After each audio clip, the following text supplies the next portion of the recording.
인플레이션을 유발하는 요인, 바로 인플레이션에 대한 우려라는 말이 있는데요. 이 경제학자인 폴 크루그먼은 1조 9천억 달러 경기부양책도 있는 데다가 아직 이 정상화가 되지 않은 글로벌 공급 체인의 영향이 있기 때문에 일부 상품 가격은 상승할 수 있다는 말을 하면서 우려를 다독였고요. 또 하지만 기업들이 물가 상승을 기정사실화하면 선반영될 수는 있겠지만 그래도 실제로 이 상품 가격들을 올리진 않을 것이라는 의견이 있었습니다. 그래서 오늘은요, 이 인플레이션과 관련된 ETF의 동향을 살펴보겠습니다. 네, 먼저 인플레이션 해지용 원자재 ETF로 알려진 DBC와 PDBC ETF를 비교해 볼 텐데요. 우선 DBC ETF입니다. 이 DBC ETF는 QQQ ETF로 잘 알려진 인베스코에서 운용을 하고 있고요. 도이치뱅크에서 관리하는 원자재 지수 DBIQ를 수정하고 있습니다. 그리고 비중은 에너지가 55%, 농산물이 22.5%, 또 산업용 금속과 기금성이 12.5%, 10%로 차지하고 있고요. 에너지가 절반 이상을 차지하고 있습니다. 그리고 기억해야 할 특징이 있는데요. 바로 이 롤오버 전략을 사용해서 이 백월데이션에는 이익이 최대화되고 또 콘텐고에는 손실 최소화 전략을 쓰고 있다는 겁니다. 그리고 헷갈리시는 분들도 계실 텐데요. 참고로 백월데이션은 공급 핍박 때문에 현물 가격이 선물보다 비정상적으로 높은 것을 말하고요. 또 콘덴고는 정상적인 시장에서 이자와 보관 비용 등을 감안해서 선물이 현물보다 높은 상태를 말하고 있습니다. 그럼 이어서 PDBC ETF 살펴볼 텐데요. 2014년 11월부터 거래가 시작됐고요. 운용되는 자산은 43억 달러에 달하고 있습니다.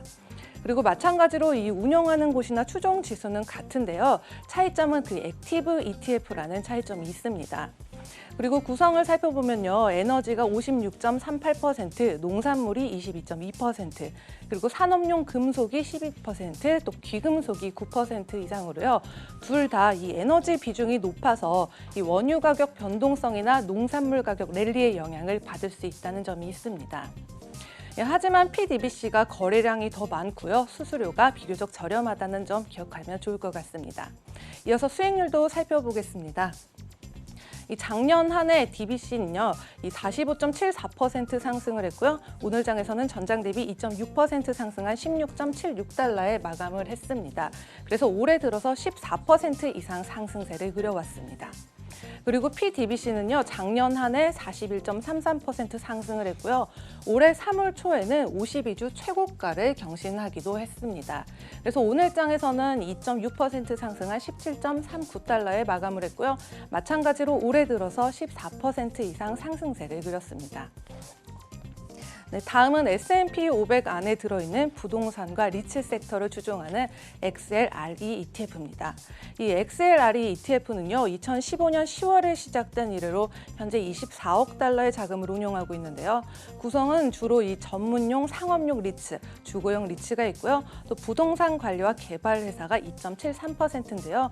모기지 리츠는 완전히 배제하고 있다는 특징을 보이고 있습니다.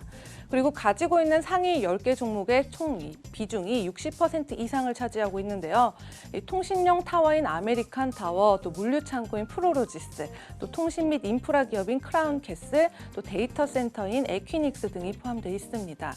그리고 배당의 경우는 3월, 6월, 9월, 12월 1년에 총 4번 배당금을 지급하고 있고요. 배당 수익률은 3.22%에 달하고 있죠.